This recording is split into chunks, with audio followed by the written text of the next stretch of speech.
Monsieur le frère Yaya, j'ai une question à poser. Bismillah. C'est à propos d'une sourate. C'est-à-dire qu'il y a eu un débat avec un chrétien. Bon, dans la sourate Mariage, verset 71-72. C'est ça, il a beaucoup débloqué. Non, je voulais savoir quelque chose. Non. Là, c'est pour les musulmans ou bien c'est les chrétiens? Bon, on va faire simple. Et t'as dit quoi? T'as dit quoi? Moi, je dis les musulmans. Nous tous, moi, je suis pas dedans. Moi, je suis pas dedans. Ah. On ne sait pas vous expliquer ça comment.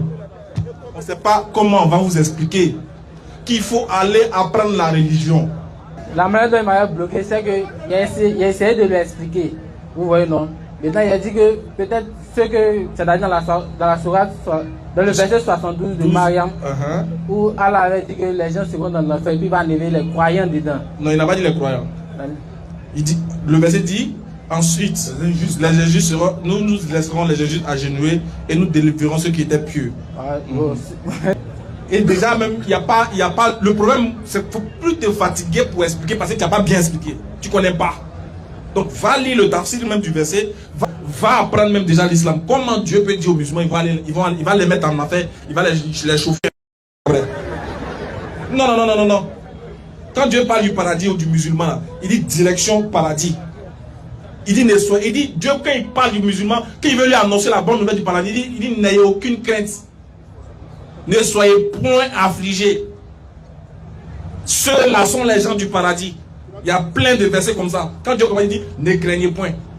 Dieu ne va pas nous mettre dans le feu pour nous enlever. En tout cas, Oh mes serviteurs, vous ne devez avoir aucune crainte aujourd'hui. Dieu dit Dieu dit il ne faut pas avoir peur. Vas-y. Vous ne serez point affligés. Point. Quand tu me mets dans le feu, tu me chauffes, tu me dis affligé. Mais j'en veux. Tu veux pas dire affligé. Quelqu'un on le met dans le feu. Donc toi, tu prends tes mains en enfer, te zougou, te youroukou, te ouroukou, et puis on dit te faire sortir après. C'est pas affliction, c'est affliction, ça fait peur, ça fait pleurer. L'enfer là, c'est pour le mécréant, c'est pas pour le musulman. J'espère que vous avez suivi attentivement l'extrait de la réponse d'Ismaël Aka sur la préoccupation de son confrère. Celle de savoir est-ce que les musulmans iront d'abord en enfer avant qu'Allah les délivre de ce feu. En effet, son confrère a eu un débat avec un chrétien, comme vous l'avez entendu dire, et a reconnu que dans la sourate Myriam, verset 71 à 72, où Allah dit « Il n'y a personne parmi vous qui ne passera pas par l'enfer, car il s'agit là pour ton Seigneur d'une sentence irrévocable. Ensuite, nous délivrerons ceux qui étaient pieux et nous y laisserons les injustes agenouillés. » Son confrère a bien reconnu que ce verset parle des musulmans. Mais Ismaël Aka dit non, que lui n'est pas dedans. Ah, mon ami, tu es dedans, hein, parce que Allah dit c'est une sentence irrévocable, c'est-à-dire une punition qu'on ne peut pas changer, à moins que tu quittes l'islam. Alors, c'est l'une des preuves que quand Ismaël Aka est converti à l'islam, on ne l'a pas enseigné le sort qu'Allah lui réserve après sa mort. On lui a seulement dit qu'il est écrit « Musulmans, entrez au paradis, vous et vos épouses, vous y serez fêtés. » Ou bien que quand Allah parle du paradis des musulmans, il dit « Direction paradis », ça dit qu'il n'y a pas d'escale quelque part. On ne t'a pas dit la vérité, Ismaël. Vous-même, vous avez entendu Ismaël dire que comment Allah peut mettre les musulmans en enfer et les enlever après, alors que lui-même, il a dit « N'ayez aucune crainte, ne soyez point affligés. » S'il faut qu'Allah mette les musulmans en enfer et les enlever après, ça s'appelle affliction, ça fait peur, ça fait pleurer. Évidemment, Ismaël Aka, c'est vrai qu'il est écrit « Musulmans, entrez au paradis ». On devrait aussi te dire à quel moment musulmans entrent au paradis, c'est ça la vérité. Mais Dieu merci, on t'a parlé au mot de tafsir. Alors, comme Ismaël Aka nous renvoie vers le tafsir, nous allons lire ensemble le tafsir et vous verrez qu'Ismaël Aka ne sait pas qu'il va être brûlé d'abord dans le feu de l'enfer s'il est même musulman. On va prendre l'un des plus grands tafsirs du Coran, Tafsir Ibn Kassir, de la sourate Myriam, verset 71 à 72. Ceux-là seront tous précipités sans déception. La décision est arrêtée irrévocablement par ton Seigneur. Je sauverai ensuite les soumis et je laisserai les méchants agenouillés dans l'enfer.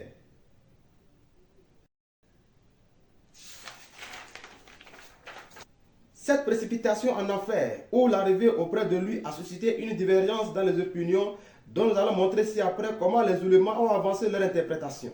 L'imam Ahmed rapporte qu'Abu Samia a dit, en discutant la question de la précipitation, certains ont dit que les croyants n'y entreront plus Et d'autres ont répondu que tous les hommes y seront précipités sans déception.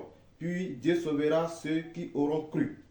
Je rencontrai Jabir ben Abdallah en lui posant la même question. Il répondit, tous sans exception. Puis il boucha ses oreilles de ses mains et poursuivit, que Dieu me frappe de surdité si je n'avais pas entendu l'envoi de Dieu dire, aussi bien les pieux que les pervers entreront en enfer, qui pour les premiers sera paix et fraîcheur, comme le feu était pour Abraham. Même un grand bruit sera entendu en enfer à cause de cette fraîcheur. Puis Dieu en fera sortir les croyants et il laissera les prévaricateurs agenouillés. Qaïs ben Abi Azem raconte, mettant sa tête dans le giron de sa femme, Abdallah ben Abi Rawaha pleura et sa femme fit de même. Il lui demanda, pourquoi pleures-tu? Et elle de répondre, je t'ai vu pleurer et j'ai pleuré à mon tour. Il répliqua, je pleure parce que je me rappelle des dires de Dieu. Ceux-là seront tous précipités sans déception. Je ne sais pas si je serai sauvé ou non.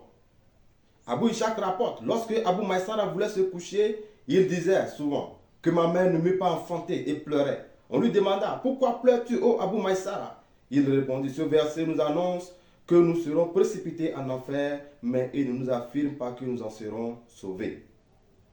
Abdallah ben Masoud rapporte que l'envoyé de Dieu, en commentant le verset précité, a dit, tous les hommes y seront précipités, puis ils en seront sauvés grâce à leurs œuvres. Dans une autre version, Abdallah ben Masoud a dit, les hommes seront tous retenus sur le pont Sirat, autour de la Géhenne, puis ils seront sauvés en fonction de leurs œuvres. Il y aura ceux qui traverseront le pont à la vitesse de l'éclair, d'autres à la vitesse du vent, d'autres comme un vol d'oiseau, d'autres à la vitesse de chameau de race ou de chameau, d'autres à la vitesse de la course de l'homme, et leur dernier aura une lumière qui ne dépassera pas les pouces de ses orteils. Il glissera et tombera. Ce pont est une glissade munie d'exarètes. Sur les deux bords se trouveront des anges tenant des crampons en feu par lesquels ils saisiront les hommes. Mubashir, la femme de Zayd bin Haritha, rapporte que l'envoyé de Dieu se trouvait dans l'appartement de Hafsa quand je l'ai entendu dire, quiconque a participé à la bataille de Badr et a prêté serment d'allégeance le jour de Hudaybiya n'entrera plus en enfer. Hafsa lui dit, Dieu n'a-t-il pas dit, ceux-là seront tous précipités sans déception? Il répondit, mais il a dit à la suite, je sauverai ensuite les soumis. Donc les premiers musulmans et compagnons directs de Muhammad savaient que leur première destination après la mort, c'est d'abord le feu de l'enfer. C'est pourquoi d'autres pleuraient et d'autres regrettaient même d'être nés. Pas les musulmans de TikTok aujourd'hui. Non. Nous avons aussi le qu'Abdallah ben Masoud rapporte que l'envoyé d'Allah, en commentant le verset précité, a dit, pas Ismaël Aka a dit, ni Diané a dit, ou Abdul Majid a dit, mais l'envoyé d'Allah a dit, tous les hommes y seront précipités. Précipités où? En enfer. Puis ils seront sauvés grâce à leurs œuvres. Un autre témoin oculaire de l'explication donnée par le prophète, Jabir ben Abdallah, voulant rapporter bouche et ses oreilles, et dit qu'Allah me frappe de surdité si je n'avais pas entendu l'envoyé d'Allah dire, aussi bien les pieux que les pervers entreront en enfer. Toujours d'après le tafsir que nous venons de lire, on nous dit qu'un jour le prophète était chez Hafsa, l'une de ses femmes, et a dit, quiconque a participé à la bataille de Badr et a prêté serment le jour de Hudaybiya n'entrera plus en enfer. Ça sous-entend qu'ils devraient entrer tous en enfer. C'est alors que Hafsa rafraîchit la mémoire du prophète. Il faut noter que le prophète oubliait des révélations. On avait déjà parlé de ça. Hafsa dit, Allah n'a-t-il pas dit, ceux-là seront tous précipités sans déception? Et à Muhammad de répondre, mais il a dit à la suite, je sauverai ensuite les soumis. Alors quand Ismaël Aka dit que l'enfer n'est pas pour les musulmans, qui le prophète appelle ici les soumis? On t'a blagué, mon ami. Alors un pont a été cité dans le tafsir et les prédicateurs musulmans le citent souvent pour calmer la conscience de leurs confrères. Mais à quel moment ce pont intervient? Alors, chers musulmans, sachez que ce n'est qu'au jour de la résurrection qu'Allah voulant faire manifester sa miséricorde sur ses esclaves qu'il désire sortir du feu de l'enfer, que le pont sera dressé. Pour plus de précision, lisons dans Sahih Muslim, tome 1. Hadith 451. Abu Huraira raconte, des gens interrogeaient le messager d'Allah. Ô messager d'Allah, verrons-nous notre Seigneur au jour de la résurrection? Le messager d'Allah répondit, avez-vous du mal à voir la lune quand elle est pleine? Non, messager d'Allah, dirait-il. Avez-vous du mal, reprit-il, à voir le soleil quand aucun nuage ne le cache? Non, messager d'Allah, répliquait-il. Il répondit, certes, vous le verrez ainsi. Allah rassemblera les gens le jour de la résurrection et dira que celui qui adorait une chose la suive. Ceux qui adoraient le soleil le suivront. Ceux qui adoraient la lune la suivront. Et ceux qui adoraient les fausses divinités les suivront. Il ne restera que cette communauté avec ses hypocrites. Puis, Allah glorifié et exalté soit-il, leur présentera une apparence différente de celle qu'ils connaissent et dira, je suis votre Seigneur. Ils répondront, nous nous réfugions auprès d'Allah contre toi. Nous resterons à notre place ici jusqu'à ce que notre Seigneur se présente. Quand viendra notre Seigneur, nous le reconnaîtrons. Allah le Très-Haut se montrera sous l'apparence qu'ils le connaissent et dira, je suis votre Seigneur, tu es notre Seigneur, confirmeront-ils. Alors ils le suivront. Le pont sera établi ensuite entre les deux extrémités de l'enfer. Moi puis ma communauté seront les premiers à traverser. Ce jour-là, ne parlons que les prophètes dont l'imploration sera Seigneur, sauve, sauve. En enfer, il aura des grappins pareils aux épines du chardon. Avez-vous vu le chardon? Oui, ô messager d'Allah, répondit-il. Ces grappins ressembleront donc aux épines du chardon, si ce n'est que seul Allah connaît leur grandeur. Ils saisiront les gens suivant leurs actions. Parmi ces personnes, il y a le croyant qui y échappera grâce à ses actes, mais également celui qui sera rétribué jusqu'à ce qu'il soit sauvé. Puis, quand Allah le Très-Haut achèvera le jugement entre les serviteurs et qu'il voudra faire sortir les gens qu'il désire de l'enfer, par sa miséricorde, il ordonnera aux anges d'en extraire quiconque ne donnait aucun associé à Allah. Il s'agit de ceux auxquels Allah le Très-Haut a voulu faire miséricorde et qu'attestait qu'il n'y a de Dieu qu'Allah. Les anges les reconnaîtront en enfer grâce aux traces de la prosternation. En effet, l'enfer dévorera le fils d'Adam, à l'exception de ses marques. Allah a interdit à l'enfer de dévorer les marques de la prosternation. On les fera donc sortir de l'enfer, calcinés, et on versera sur eux l'eau de la vie. Ils se développeront en l'instant de la graine dans le lit du torrent. Puis Allah le Très-Haut achèvera le jugement entre les serviteurs, et il restera un homme dont le visage sera tourné vers l'enfer. Ce sera le dernier des gens du paradis à entrer au paradis. Alors voici ce qui attend tous les musulmans pieux ou pervers après la mort. Et ce n'est pas fini.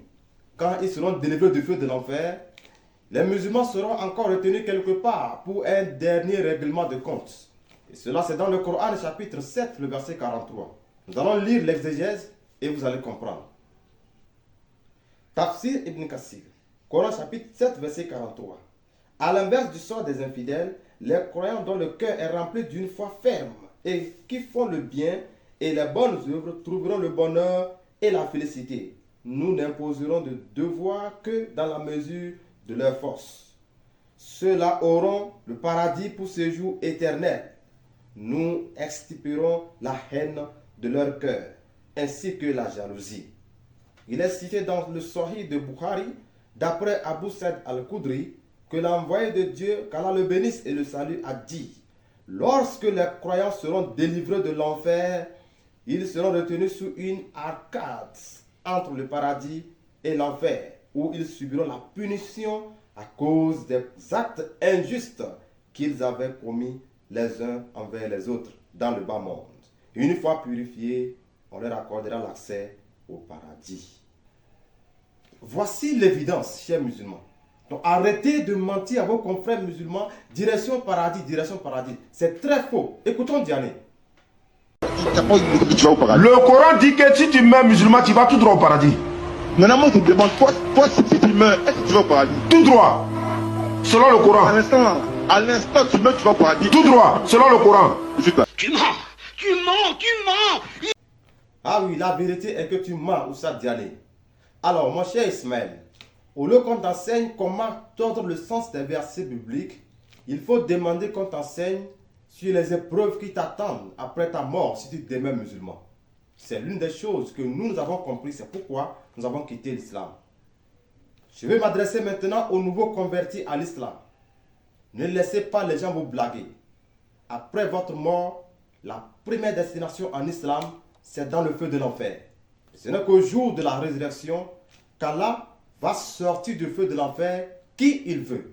C'est le prophète lui-même qui a donné l'explication des versets que nous venons de lire. C'est pourquoi les premiers musulmans pleuraient. Pourtant Jésus a dit, celui qui me suit ne marchera pas dans les ténèbres de l'enfer. Pourquoi tu ne veux pas suivre Jésus?